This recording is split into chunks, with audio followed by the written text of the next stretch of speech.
गरीब गर्भवती बहू का कन्या पूजन। गरीब घराने से आई रुचिता की शादी धीरज से होती है। उसके ससुराल में सास मधु और ससुर तजिंदर रहते हैं। उसके ससुराल वाले अत्यंत रूप से पूजा पाठी होते हैं। वो अंधविश्वास वाली चीजों में आंख बंद करके भरोसा करते हैं। अरे बाप रे, इस घर में जब तक मैं कुछ ना कहूं तब तक कोई कुछ कर ही नहीं सकता। 2 दिन से ये दीवार पर टंगी हुई घड़ी बंद पड़ी है, इसमें सेल डालना है। रुचिता बहू, तुझे मैंने कहा था ना, तू फिर भूल गई? अरे 1000 बार गला फाड़ के बोल चुकी हूँ कि घर में बंद घड़ी रखना यानी पनौती को न्योता देना है। रुचिता तभी झाड़ू से फर्श की सफाई कर रही होती है। हे भगवान, ये क्या? अरे ये झाड़ू छोड़, शाम के 7 बज के भी गए। सूर्यास्त के बाद घर में झाड़ू पोछा कुछ नहीं करते, गधेड़ी कहेगी। माफ कीजिए माँ जी, वो मैं इस बात से बेखबर थी। रुचिता एक सर्वगुण संपन्न बहू और एक आदर्श बीवी होती है। वो मन की भोली और दिल से नेक स्वभाव की होती है। समय बीतता जाता है और एक दिन रुचिता गर्भवती हो जाती है। Are you kidding?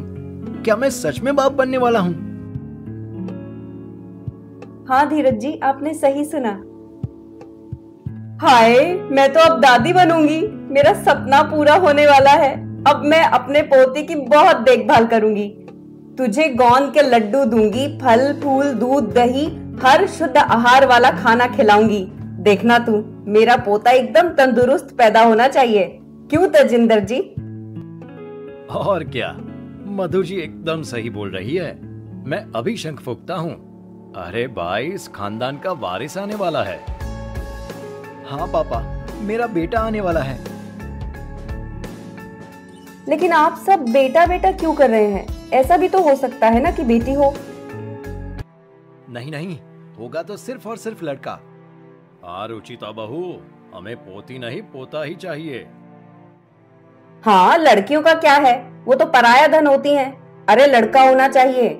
मैं तो आज से लेकर बहू की डिलीवरी होने तक ये संकल्प लेती हूँ कि मैं हर सोमवार निर्जल व्रत रखूंगी ताकि हमें एक पोता प्राप्त हो। अपने ससुराल वालों के इन अजीब विचारों को देखकर रुचिता थोड़ी सी घबरा जाती है और अंधश्रद्धा के मारे मधु, तजिंदर और धीरज तीनों ही अपने कुल के गुरुजी के पास जाते हैं और उन्हें रुचिता की कुंडली दिखाते हैं।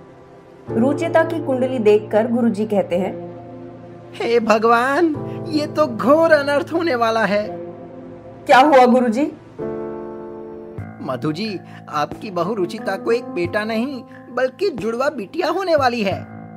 ये सुनकर तीनों के तीनों चौंक जाते हैं और उनके चेहरे का रंग उड़ जाता है। क्या? ऐसा कैसे हो सकता है? अब यही नियति का फैसला है बेटा।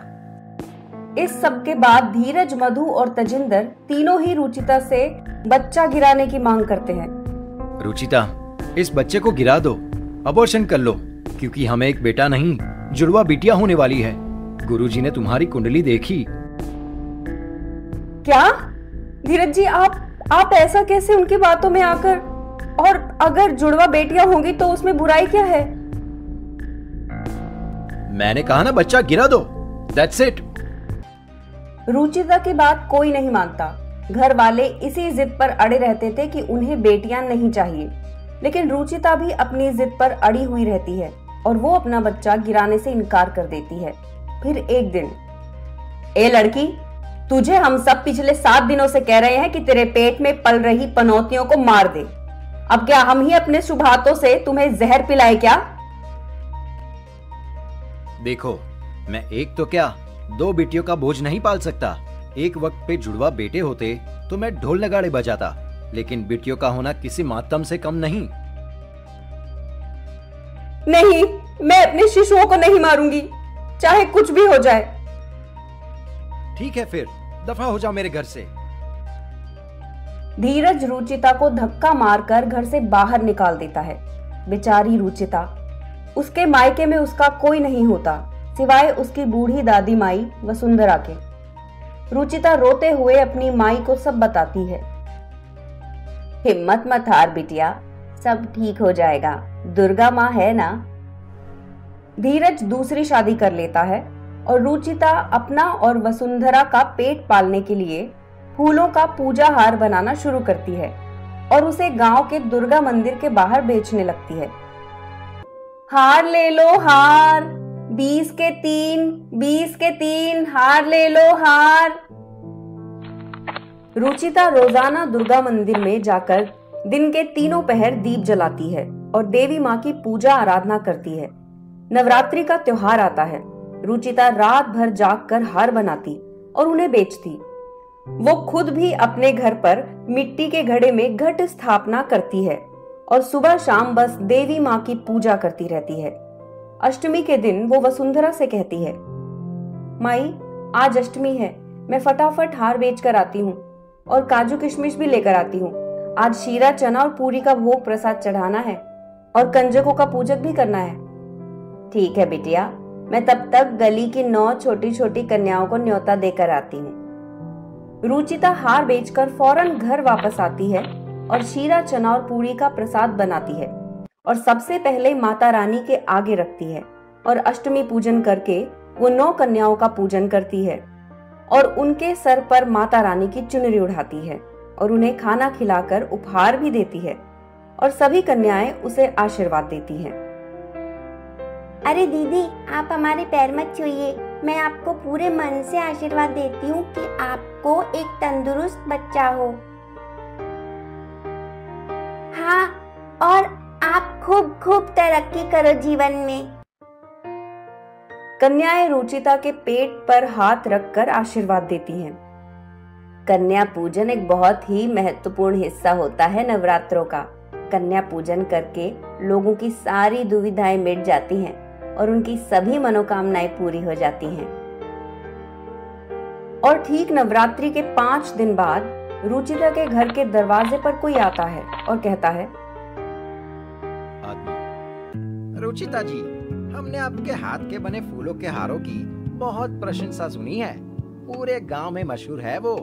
क्या आप हमारी वेडिंग प्लानिंग एजेंसी के लिए भी फूलों का हार प्रोवाइड करोगे?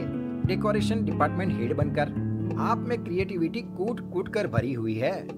हर महीने आपको 70,000 से 1 लाख की कमाई हो सकती है। क्या? बहुत बहुत धन्यवाद ये मौका देने के लिए। मैं जरूर काम करूंगी आपकी एजेंसी में। रुचिता तुरंत माता रानी के सामने जाकर उन्हें धन्यवाद कहती है और फिर एजेंसी में काम करने लगती है और ढेर सारे पैसे कमाती है। 9 महीनों बाद रुचिता को एक बेटी पैदा होती है। अरे मेरी गुड़िया रानी। माई, माता रानी ने मेरे जीवन में मेरा हमेशा साथ दिया और आज मुझे ये तोहफा भी दिया। मेरी बेटी, इसका नाम दुर्गा होगा। स्वयं माता रानी के आशीर्वाद से इस दुनिया में आई हुई। रुचिता आगे जाकर अपने जीवन में खूब तरक्की करती है और वसुंधरा और दुर्गा के साथ एक बड़े बंगले में रहने लगती है।